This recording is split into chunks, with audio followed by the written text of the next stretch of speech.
Assalamualaikum warahmatullahi wabarakatuh. Waalaikumsalam warahmatullahi wabarakatuh.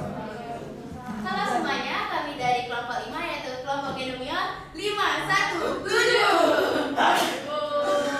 Oke, sebelum melanjutkan presentasi kami akan memperkenalkan diri kami terlebih dahulu. Yang pertama itu adalah saya, Hanifah Adnani sebagai moderator dan juga anggota penyaji. Saya Fania Abriati sebagai anggota penyaji. Saya Alia Syifa Sepran sebagai anggota penyaji. Saya Rabbani Alhamdulillah sebagai anggota penyaji. Tanpa basa-basi lagi, mari kita mulai saja.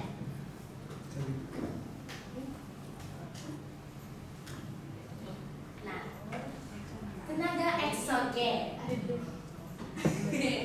Oke. Sebelumnya kan udah diterangkan oleh kelompoknya Bunga apa itu tenaga endogen, ya kan? Ya. Nah, sekarang kita akan membahas tentang tenaga eksogen. Karena kalian sudah lihat ya, nggak perlu ditanya lagi apa itu eksogen. Lanjut saja. Tenaga eksogen adalah tenaga yang berasal dari luar bumi. Kalau endogen dari dalam, ya kan? Nah, tenaga ini berasal dari tenaga air, angin, makhluk hidup, sinar matahari, es, cuaca, dan benda-benda langit di sekitar kita. Tenaga eksogen biasanya berasal dari sumber-sumber berikut seperti air berupa siraman hujan, pasang air laut, dan aliran air lain. Atmosfer yaitu perubahan suhu udara dan angin. Gelombang laut yaitu berupa gletser. Terus organisme seperti jasad terdiri dari hewan, tumbuhan maupun manusia. Berikut merupakan contoh dari tenaga eksogen yaitu abrasi. Abrasi merupakan erosi yang disebabkan oleh air yang mengalir. Kalau bisa dilihat dari sini yang terkena abrasi itu di sini. Oke, tebing ini tanah ini yang terkikis sehingga dia jatuh semua, jadi itu terjadinya abrasi. Oke, selanjutnya akan diterangkan oleh Menya. Pelapukan adalah proses pemecahan bebatuan atau lapisan bumi akibat dari proses alam. Pelapukan dapat terjadi melalui 3 cara, yaitu pelapukan fisika, kimia, dan biologis. Untuk pelapukan fisika itu ditandai oleh perubahan bentuk. Nah, perubahan bentuknya itu terjadi akibat curah hujan yang tinggi, perubahan suhu yang ekstrim. Misalnya dari suhu yang rendah, batunya itu menjadi mengerut. Kalau suhunya tinggi, dia menjadi ngembang. Ngerut, ngembang. Kalau terjadi secara terus-menerus, dia akan pecah.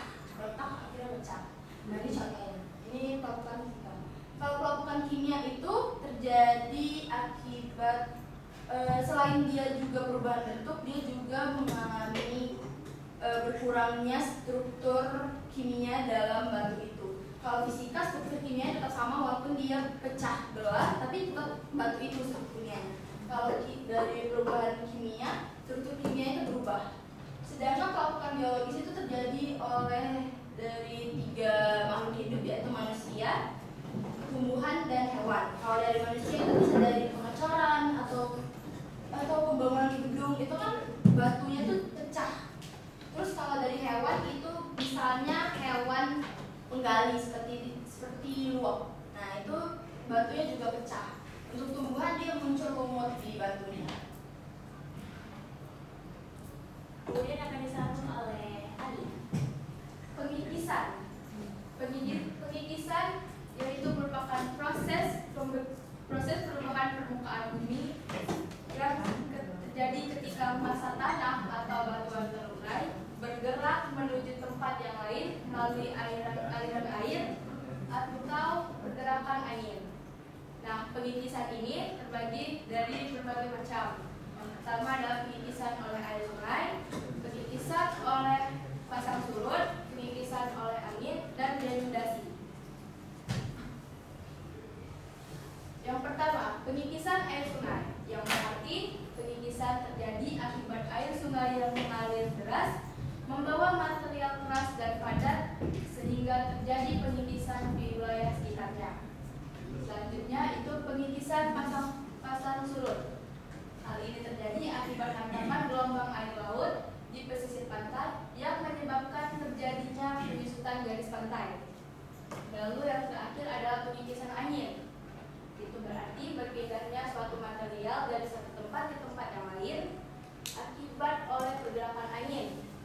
Biasanya kikisan angin ini terjadi di daerah gurun pasir.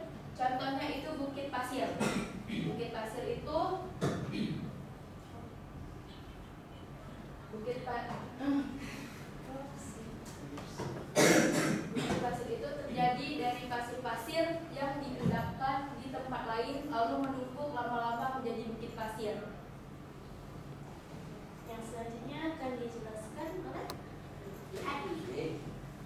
Jadi seperti yang sudah dijelaskan tadi, bukit pasir tersebut akhirnya berasal dari aliran angin yang membawa material-material padat seperti pasir, kemudian itu gundukan pasir yang lama-lama menurut skala waktu geologi menjadi bukit pasir atau sand dune. Sand dune. Jadi nama istilah. Jadi pengendapan ini bisa saja material yang terkikis tadi terbawa aliran atau arus. Bisa arus sungai atau gelombang pasang surut yang sudah dijelaskan sebelumnya, dan juga bisa oleh karena angin. Jadi secara garis besar terjadi karena adanya aliran fluida yang ada pada proses angin. Aliran fluida ini ada dua, ada aliran udara atau angin dan aliran air, yaitu sungai dan juga gelombang pasang surut yang ada pada laut. Ini aliran fluida. Nah, materi-materi padat tersebut seperti pasir, lumpur, tanah, bebatuan dan lain sebagainya itu lama-lama akan mengendap di suatu tempat yang jauh dari lokasi asal. Itulah kenapa terjadi proses pengendapan atau sedimentasi. Juga bisa terjadi di dasar samudra sehingga membentuk batuan endapan.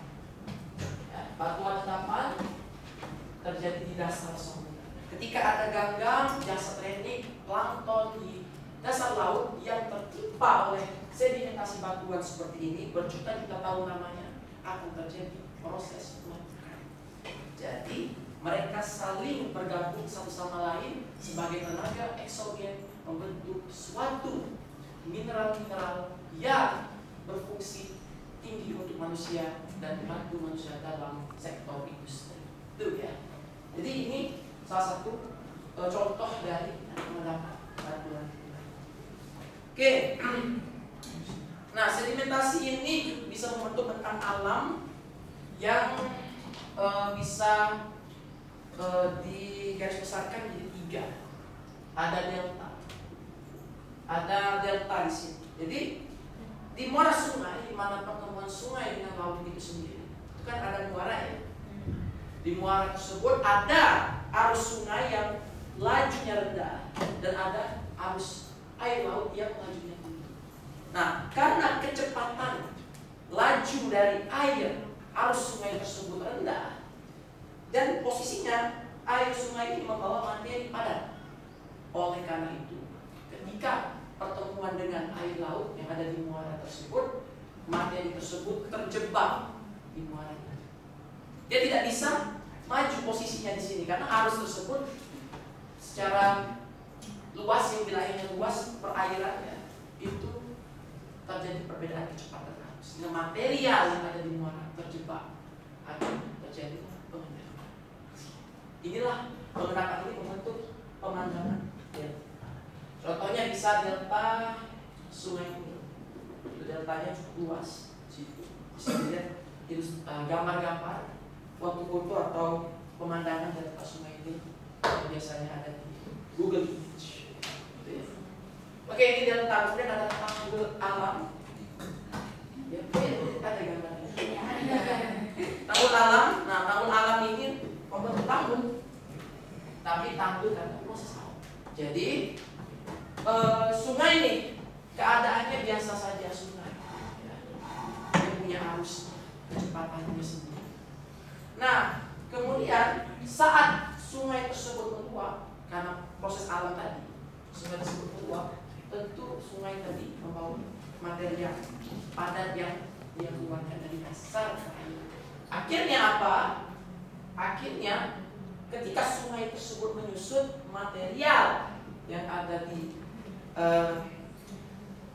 bekas dari proses peluapan tersebut akhirnya tertinggal di permukaan. Jadi apa? Tanggul, seperti tanggul ini. Bentuknya itu. Nah, ini semua adalah materi-materi padat yang persis membentuk seperti tanggul. Kemudian proses ini berlangsung lama, berjuta-juta tahun lamanya, akhirnya membentuklah sebuah dataran. Yang disebut dengan dataran banjir. Sebutannya. Jadi ini terjadi akibat adanya material yang terbawa ketika terjadinya peluapan sungai atau perairan. Secara garis besar perairan. Itu ya. Dapat semakin tinggi lalu membentuk tanggul laut. Itu tanggul laut. Terus bukan pasir. Ini adalah pengapan yang disebabkan oleh aliran angin. Dan sudah dijelaskan tadi di awal bahwa aliran angin tersebut akhirnya membawa sejumlah materi-materi pasir tadi, kemudian nanti membentuk sedimen. Lama-kelamaan membentuk ini. Ya, kurang lebih akan dijelaskan oleh Hanifah ya, lereng bukit dan juga untuk longsoran bukit. Ini kurang lebih ada namanya juga, namanya itu Mas Westi. Mas Westi. Ini nanti akan dijelaskan secara garis besar itu pergerakan masa tanah berdasarkan Hanifah. Oke, persilakan Hanifah. Untuk selanjutnya adalah tentang denudasi. Denudasi adalah serangkaian proses panjang yang mengakibatkan pengikisan permukaan bumi dan berujung pada berkurangnya ketinggian dan debit bentang alam dan sekam. Tenaga yang bekerja dalam proses denudasi adalah erosi dan pelapukan. Yang berikut sudah ada di PPT. Fenomena yang dihasilkan dalam proses denudasi itu adalah lereng puing dan juga longsoran bukit. Lereng puing ini sendiri itu prosesnya terjadi karena terdenudasi sehingga menghasilkan lereng puing kaki gunung. Seperti yang sudah dicontoh gambar, ini ada contoh lereng puing. Jadi hampir sama seperti longsoran. Kemudian ada longsoran bukit. Selain lereng puing juga denudasi juga menghasilkan materi longsoran yang bisa saja menimbulkan rockfall atau landslide. Berikut ada contoh videonya.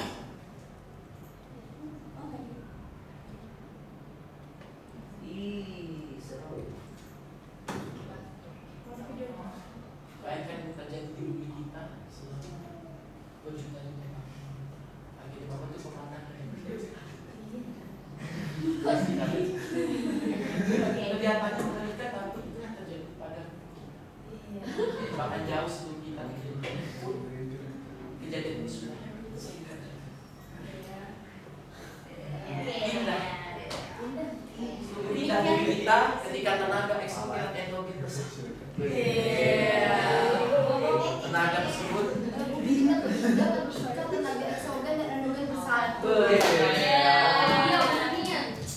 terciptalah suatu harf-harf Kasih bahasa aja.